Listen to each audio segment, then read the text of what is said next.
I'm Lauren Taylor in London with the headlines on Al Jazeera. A suicide bombing in the Pakistani city of Quetta has killed at least 54 Shia pilgrims as they took part in a procession. Many more have been injured and are in a critical condition.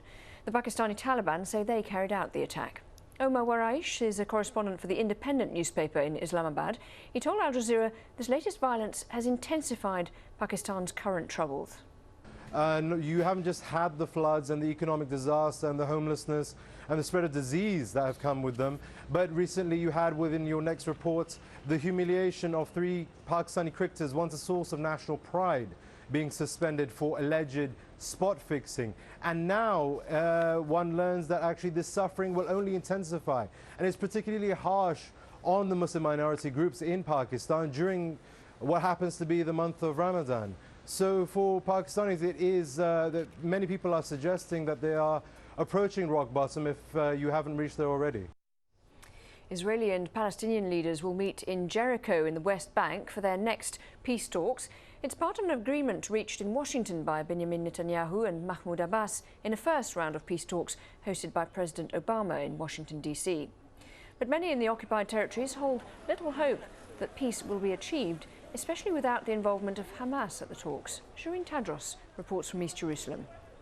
The fear for many here is what happens next if the talks fail. Will violence fill the vacuum left behind by unfulfilled promises, with Hamas threatening more attacks and Jewish settlers saying they will punish all those who stand in the way of their aspirations? The pressure is on to at least keep the negotiations going.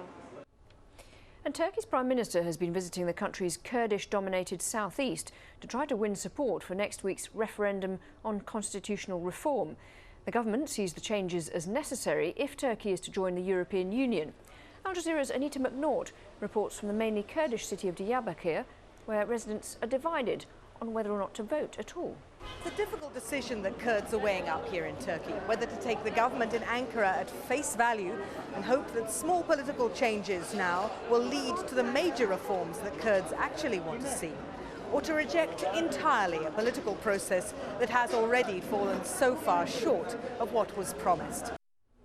And don't forget, you can watch Al Jazeera online. Head to our New Look website, aljazeera.net/English, and click on the video icon at the top of the page. Those are the headlines on Al Jazeera. I'm Lauren Taylor. That's it from me. Bye.